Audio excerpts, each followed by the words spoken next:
વ્યાખ્યાઓ આપવામાં આ સમાજ પ્રથમ નંબરે છે કે પછી અમુક લોકોનું કામ જ આ છે. કોઈ વ્યક્તિ પોતાના રસ્તે જતું હોય અને સમાજ એને ટોકે નહીં તો એને સમાજ ન કહેવાય. તારાથી નહીં થાય, આ ના કરાય, આના કરતાં પહેલું સારું આવા મંતવ્યો એ આપ્યા રાખે છે. જો કે આવા કોઈ પણ મંતવ્યોની આપણે જરૂર હોતી જ નથી. આપણા માટે શું સારું અને શું ખોટું એ આપણા સિવાય કોઈ જાણતું જ નથી. કેમ કે બહાર દેખાતા દેહ કરતાં વધારે મહત્વની આપણી ભીતરની માનસિક શાંતિ હોય છે. સફળતાના રસ્તામાં આગળ વધતા માણસો ઉપર ટિપ્પણી કરતા સમાજને હું માત્ર એટલું જ કહેવા માંગીશ કે અશ્રુ પાણી નથી તોય વહે છે, આંખને વાચા નથી તોય કહે છે, સ્ત્રીને કોઈ ઘાવ નથી ને તોય સહે છે, ને પીડા હોવા છતાં એ કોઈ ગર્ભ નથી તોય રહે છે.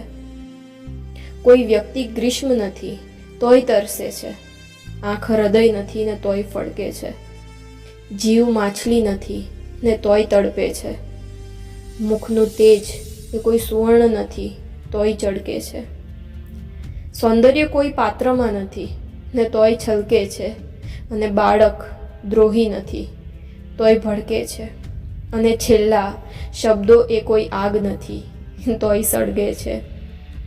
એટલે ક્યારેક કોઈ ગુણધર્મ ન હોવા છતાં પણ એ ગુણધર્મને એ સાર્થક કરે છે. એ આ સમાજ જાણતો નથી કે જે એની દ્રષ્ટિએ અસંભવ છે, ખરેખર કુદરતની દ્રષ્ટિએ એ જ સંભવ છે. પણ કુદરત એ વ્યક્તિને સમાજ દ્વારા અસંભવ છેના મહેણા આપીને એ કહેવા માંગતો હોય છે કે ખરેખર આ જ સંભવ છે ને તું યોગ્ય દિશામાં છે. જે કુદરતનો આ ઈશારો સમજી જાય છે એ આગળ નીકળી જાય છે, અને જે આ ઈશારો નથી સમજતા એ ત્યાં જ અટવાઈને રહી જાય છે, અને પોતે પણ એ નકારાત્મક સમાજનો હિસ્સો બની જાય છે. એ સમાજ કે જે ક્યારેય આપણા દુઃખને વહેંચી કે અડધું નહીં જ કરી શકે, એ જ સમાજનું વિચારીને આપણે આપણા સુખને અડધું કરી નાખીએ છીએ. સમાજના એક બે વ્યક્તિની સલાહ કે અભિપ્રાયને લીધે આપણે આપણું કે આપણા બાળકોનું જીવન રીબાઈ રહેલા કોઈ મરીઝની માફક કરી નાખીએ છીએ. અંતે પેલો સમાજનો વ્યક્તિ એમનેમ પોતાને ત્યાં જ હોય છે, પણ આપણે કે આપણું સંતાન આખી જિંદગી રીબાઈને જીવી જાય છે.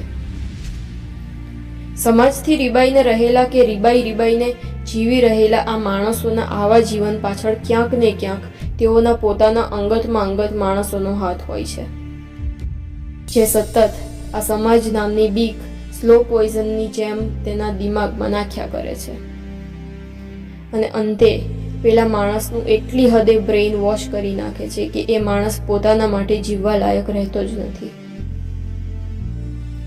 એને કે એના માઇન્ડસેટને નાનપણથી જ એવું ટ્રેન કરવામાં આવે છે કે આખી જિંદગી એ પેલા ખોખલા સમાજને સારું દેખાડવા માટે જીવે છે, અને અંતે જ્યારે તકલીફમાં એ સમાજ કામમાં ન આવતા એ સાવ એકલો થઈ જાય છે.